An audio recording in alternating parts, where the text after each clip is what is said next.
सुप्रभात बच्चों, हम आपके बीच अभी चर्चा कर रहे थे भारतीय समाज पर वैश्वीकरण का प्रभाव। उसमें मैंने बताया था development of balance environment, danger free society, abolition of wars, development of international good faith, balance in economic development, deformation of living standard. अब हम चर्चा करेंगे अबोलिशन ऑफ पॉवर्टी।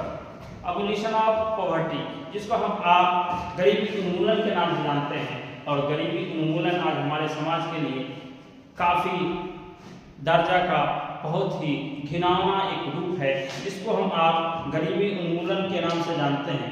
सभी विकसित देशों के अंदर इस बात की ओर ज़्यादा से ज़्यादा ध्यान केंद्रित किया जाता है कि विकासशील देशों में से इस बात के लिए भी ध्यान रखा जाता है कि वहाँ की गरीबी रेखा को सबसे पहले दूर किया जाए। और जब किसी भी विकासशील देशों के अंदर जो पूंजीपति लोग होते हैं वो अपने पूंजी का निवेश करके रोजगार उपलब्ध कराते हैं और रोजगार उपलब्ध करा करके इस क्षेत्र में काम करते हैं। जैसे विश्व बैंक अपने अनुदान का उपयोग करता है और विश्व प्रणाली के संदर्भ में सभी देशों के लिए बहुत ही महत्वपूर्ण और लाभदायक सिद्ध हुआ करता है। इसलिए भारत एक ऐसा देश है जो गरीबी उन्मूलन का प्रयोग करके विश्व बैंक की सहायता करके लोगों की समस्याओं का समाधान कर सकता है। हम आप भी अपने जीवन के स्तर को गरीबी उन्मूलन के माध्यम से लोगों के जीवन स्तर में सुधार कर सकते हैं। और जब तक हम आपके जीवन के अंदर जीवन की समस्याओं का समाधान नहीं होगा, मानव जाति का कल्याण नहीं होगा,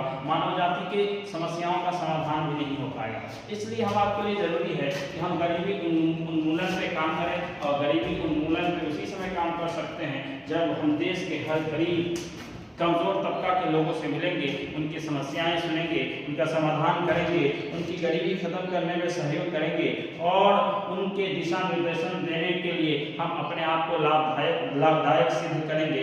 इसलिए भारत गरीबी उन्मूलन के प्रयोग में विश्व बैंक की सहायता से ही सफल हुए हैं। इसलिए गरीबी उन्मूलन को मिटाया जा सकता है और गरीबी उन्मूलन को मिटाने के लिए हम आप सबों का प्रयास सार्थक सिद्ध होगा जब हम छोटे छोटे स्तर से बड़े स्तर पर जाकर के हम गरीबी उन्मूलन के लिए काम करेंगे। नेक्स्ट है सॉल्यूशन ऑफ प्रॉब्लम्स, समस्या का समाधान। अब आप अक्सर इस बात को भी जानते हैं कि हमारे जीवन हर व्यक्ति के जीवन में विभिन्न प्रकार की समस्याएं हैं और उन समस्याओं का समाधान हम उसी समय कर सकते हैं जब हम किसी भी व्यक्ति की व्यक्तिगत तौर पर उनकी समस्याओं को सुनेंगे। और जब हम किसी व्यक्ति की व्यक्तिगत तौर पर उनकी समस्याओं को सुनेंगे तभी जाकर हम उनकी